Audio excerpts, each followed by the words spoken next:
Lo, good morning! Ay, good morning, Apo!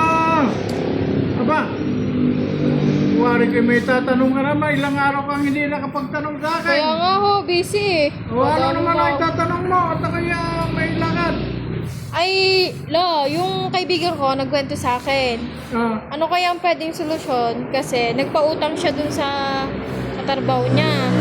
may pinautang siya. Oho. Tapos, hindi pa nagbabayad.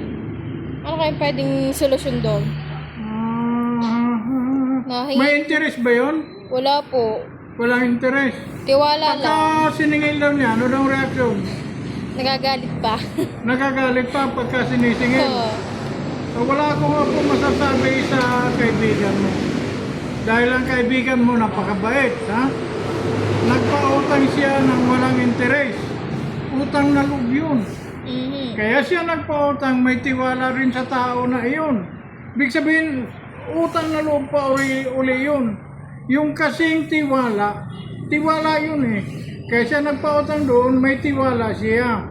Wala nang ang interes, ibig sabihin, wala nang interes, pinautang niya, ibig sabihin, utang na loob yun.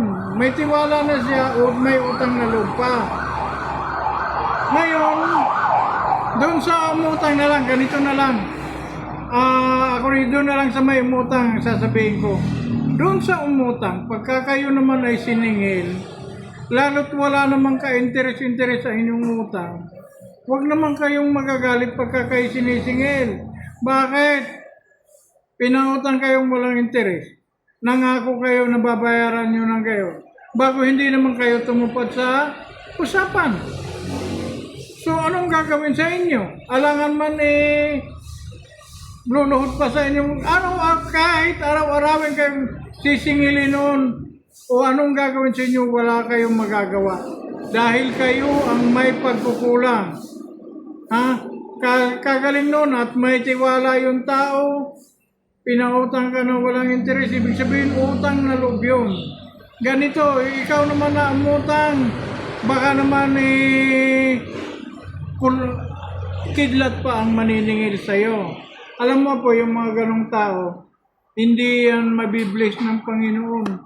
Araw, ganun din ang buhay niyan. Lagi rin yan nababaon sa utang. Gayon. Siyempre ayaw ng Panginoon ng ganun. Kaya huwag mo na asahan, mangungutang, na ikaw ay gaganda pa ang buhay. Dahil may nagtiwala sa'yo, hindi mo naman tinutupad ang pangako. Dapat kung wala kang may bayad, lumipite ka. Humingi ka ng pasensya. Huwag kang magagalit kung ikaw ay sisingilin. Normal na ikaw ay sisingilin dahil ikaw ay may utang at ikaw ay may pangako. So yun lang. Apo. Salamat po.